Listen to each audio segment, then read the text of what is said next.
अब देखते हैं कि एक्सेस कैसे देंगे, क्या मीडिया को कवर करने की इजाजत होगी, क्या लोग वहां जाके केस सुन पाएंगे, रिपोर्ट हो सकेगा, ट्रांसपेरेंसी इसमें कितनी होगी, जो इल्जाम लगा है उसके एविडेंसेस क्या दिए जाते हैं। आई थिंक ये भी बड़ा इंटरेस्टिंग एक ये शुरू होगा जो फेज है तहरीक इंसाफ का, क्योंकि एविडेंस लेके end of the day evidence देना पड़ेगा दिस वे और दैट वे। अगर इमरान खान साहब के खिलाफ है तो एविडेंस देना पड़ेगा, तो देखना ये कि एविडेंस कितना आता है।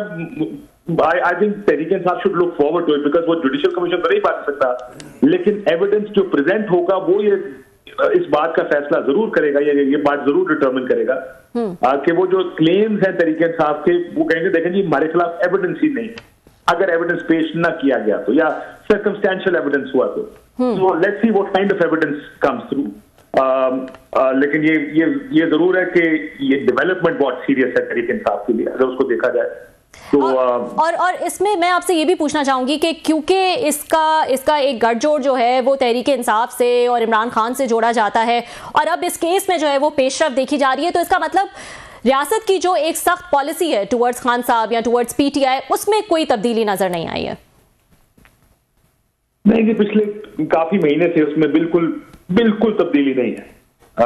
बहुत क्लैरिटी के साथ रियासत अपनी पॉलिसी पर अमल कर रहा है, एंड दैट्स नॉन निगोशिएबल। कोई निगोशिएशन इमरान खान साहब के साथ नहीं होंगी, कोई बातचीत नहीं होगी, उनके लिए कोई सॉफ्ट कॉर्नर नहीं है, उनके लिए कोई, आप देखा, मैं अक्सर मिसाल देता हूँ अपने प्रोग्राम्स पे कि नवाज शरीफ साहब 1999 का वाकया जब उनको गिरफ्तार किया गया, खू हो गया पाकिस्तान, एक साल बाद पाकिस्तान से बाहर चले गए। 2017 में उनको सजा हुई, 2018 एक साल, सवा साल, 1.5 साल के बाद पाकिस्तान से बाहर चले गए। तो अमूमन एक साल वो थ्रेशोल्ड होता है, साल सवा साल के बाद जब बातचीत शुरू हो जाती है, जब सियासतदान की मुश्किलात कम होनी शुरू हो जाती है, उनके साथ डील होती है और या कोई डील ऑफर होती है। यहाँ पर मसला ये नहीं है कि डील ऑफर हो रही है और इमरान खान साहब कबूल नहीं कर रहे, लग ऐसे रहा है कि यहाँ पे डील ऑफर भी नहीं हो रही है। और बड़ी क्लैरिटी के साथ एक बात बार बार तर्जुमान जो फौज के हैं वो सारे कहते हैं, फौज एस्टैब्लिशमेंट के जो भी ये हमें हमारे पास आते हैं टीवी में, जो उधर का पैगाम लेकर आते हैं, तर्जुमान नहीं, जो उधर का पैगाम ज्यादा लेकर आते हैं, वो ये कहते हैं कि कोई सॉफ्ट कॉर्नर नहीं है, कोई लेटिंग अप नहीं है तहरीक इंसाफ के लिए। तो ये जो बिल्कुल ही जीरो टॉलरेंस, या जीरो टॉलरेंस तो ना नहीं कहूंगा इसको, लेकिन जो बिल्कुल ही पॉलिसी है कि बात भी नहीं करनी जी। ये अमूमन सियासत में या मुल्क चलाने में अगर कामयाब हो गए तो हो सकता है वो इमरान खान को अगले 10 साल भी जेल में रखे और ये मुल्क ऐसे ही चले, लेकिन अमूमन ये चला नहीं करती। You need to give space for political parties, खासकर मकबूल सियासी जमातों को स्पेस देनी पड़ती है, जो ड्यू स्पेस होती है उनकी। आप ये पाकिस्तान में होता तो है, केस बनते हैं, उन पर सजाएं हो जाती हैं, सजाएं जैसी तैसी भी हो। अब देखिए सारी केसों में अगर उनकी जमानत भी हो गई तो न्यू टाउन थाने की किसी केस में गिरफ्तारियां ना दी, ये पाकिस्तान में होता। अनफॉर्चुनेट है, बड़ी अनफॉर्चुनेट बात है कि पाकिस्तान में होता, और हम इसको नॉर्मल कह रहे हैं कि होता नहीं होना चाहिए, लेकिन होता है। जिसमें किसी भी केस में आपको अंदर डाल देंगे, हो सकता है वो 10 साल आपको इन केसेस में अंदर डाल करें, लेकिन ये होना नहीं चाहिए। Democracies do not work like, they work according to some sort of rule of law, कोई कानून के तहत काम होता है। हमारे यहाँ पे बस ताकत का एक निजाम है, वो ताकत का निजाम जब तक ताकत वो डंडा फिरेगा तो फिरता रहेगा।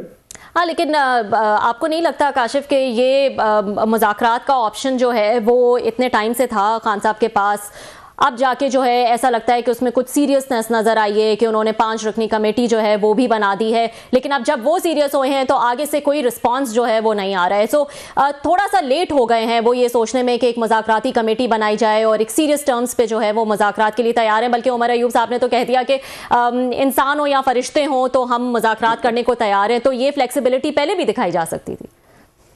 देखिए, इन्होंने बारहा तहरीक इंसाफ की जानिब से इमरान खान साहब जेल से ये कहते रहे कि हम इस्टेब्लिशमेंट से बात, इस्टेब्लिशमेंट बार बार आके प्रेस कॉन्फ्रेंस में कहती रही कि हम इनके साथ बात नहीं करें, अगर साथ बात करनी है तो सियासतदानों से करें। प्रॉब्लम यह है कि तहरीक इंसाफ का ये मानना है कि सियासतदान के पास हमें देने को कुछ नहीं, वो तो बेनिफिशरी है सारे 8 फरवरी का, उस सारी धांधली का, 4.7 की गवर्नमेंट है, ये हमें क्या दे सकते हैं। बात भी ठीक है, देखिए अगर आप इफेक्टिवली इस निजाम को देखें कि खड़ा किधर है, खड़ा है कि जो चीजें तहरीक इंसाफ को चाहिए, अगर वो सिर्फ एक नुक्ते पर भी बात करते हैं कि इमरान खान को रिहा कर दिया, एक नुक्ता भी अगर इमरान खान रिहा कर भी दिया जाए तो वो ही इमरान शायद इस हुकूमत को गिराने के लिए काफी होगा, क्योंकि इमरान खान साहब बाहर आके चुप तो बैठेंगे नहीं, उनकी क्राउड पुल क्या है, वो मकबूल एक लीडर है, ये हम सब जानते हैं। उन्होंने उनके 8 फरवरी का इलेक्शन ही उठा के देख लें, उससे पहले कि उनकी पॉलिटिकल एक्टिविटी जो जलसे जुलूस है वो उठा के देख लें, तो मकबूल तो वो बहुत है। आज फवाद चौधरी साहब ये कह रहे थे कि मौलाना फजल रहमान साहब ने ये बात राना सनाउल्लाह साहब को कही कि आप इमरान खान को के साथ बातचीत करें, उसको रिहा करें। मैंने कहा उसको रिहा करने का मतलब है हुकूमत हमारी गिर जाए और फिर इलेक्शन हो, इमरान खान 2 तिहाई से ज्यादा से हुकूमत में आए और हम सारे जेल में बैठे। ये है वो खौफ तरीका इस हुकूमत का, जिस वजह से हुकूमत कोई भी किसी किस्म के बातचीत या मुज़ाकरात करना नहीं चाहती। इमरान खान की मकबूलियत जो सबसे बड़ा एडवांटेज है उनका, वही उसका सबसे बड़ा डिसएडवांटेज है कि इतनी मकबूलियत है जिसका खौफ सबको है, जिसकी वजह से कोई ये चांस नहीं लेना चाहता कि उनके साथ बातचीत हो और वो किसी तरह जेल से बाहर आ जाए, क्योंकि उनका जेल से बाहर आना it will disturb the Apple cart. तो इसलिए ये निजाम इस तरह उस वक्त तक चल सकता है जब तक इमरान खान जेल में हो। सजा या नौ सजा वो देखें, वो एक अलग बहस है कि वो जेल में कैसा रखा जाए, उनको जबरदस्ती भी जेल में रखा जा सकता है, पाकिस्तान में तो सब होता है, लेकिन ये निजाम सिर्फ उस सूरत में चलेगा जो एक डिस्पेंसेशन बनाई गई 8 फरवरी के बाद, जब इमरान खान जेल में होंगे। और मेरा ख्याल है इसी वजह से उनके साथ कोई बात, इमरान खान का बात करना भी चाहे, लेकिन सियासतदान क्या बात करेगा, क्या दे सकती है तहरीक इंसाफ को हुकूमत या इवन एस्टैब्लिशमेंट। तो इमरान खान एस्टैब्लिशमेंट से पहले भी बात करना चाहते थे। The only thing that has changed now is कि अब ये कह दिया है उन्होंने कि वो सियासतदानों से भी बात करने को तैयार है। ठीक है, मुझे तो ठीक है, ये बताएगा, लेकिन उसके साथ साथ वो सिविल नाफरमानी की तहरीक भी लाना चाहते हैं। इससे पहले 24 नवंबर का जो एहतजाज हुआ वो भी हम सबके सामने था। पहले तो ये कहा जा रहा था कि क्योंकि उनको पता है कि फैज अमीर साहब के हवाले से कोई बड़ी पेशरफ्त होने वाली है, इसलिए जल्दी जल्दी में ये एहतजाज की कॉल जो है वो दी गई, और फिर क्या हुआ वो हम सबके सामने है। अब वो सिविल नाफरमानी की बात कर रहे हैं। ये भी कोई एक कामयाब स्ट्रैटेजी नजर आ रही है आपको कि लोग जो हैं वो पैसे नहीं भेजेंगे या अपने बिल नहीं भरेंगे? क्या लग रहा है आपको? देखिए 2014 में मुझे आज भी वो दिन याद है जब खान साहब ने कहा एक दफा कंटेनर खड़े होकर कि कल मैं एक ऐसा ऐलान करूंगा कि आप हैरान हो जाएंगे और परेशान हो जाएंगे और सब बदल देगा। और अगले दिन खान साहब ने वो बिल जलाए थे और कहा था कि सिविल नाफरमानी। लेकिन पाकिस्तान में देखो बड़े स्पेसिफिक माहौल में सिविल नाफरमानी काम करती है। हमारे मुल्क में क्या लोग पैसे भेजना छोड़ देंगे? लोग उस रास्ते से पैसे भेजते हैं जो रेमिटेंस पाकिस्तान में आती है, जो उनके लिए सहल तरीन, आसान तरीन और मुनाफा बख्श तरीन होता है, जो उनको सबसे अच्छा एक्सचेंज रेट मिलता है वो वहीं से आएंगे। अगर उनको बैंकिंग चैनल से मिल रहा है तो वहीं से आया करेगा पैसा, क्योंकि जो भेजने वाले हैं वो लेबर है हमारी जो बाहर के मुल्कों में काम करते हैं।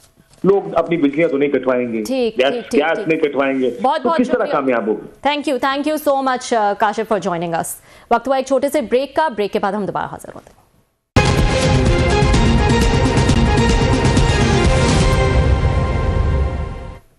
वेलकम बैक नाज़रीन। आज दुनिया भर में इंसानी हुकूक का आलमी दिन मनाया जा रहा है।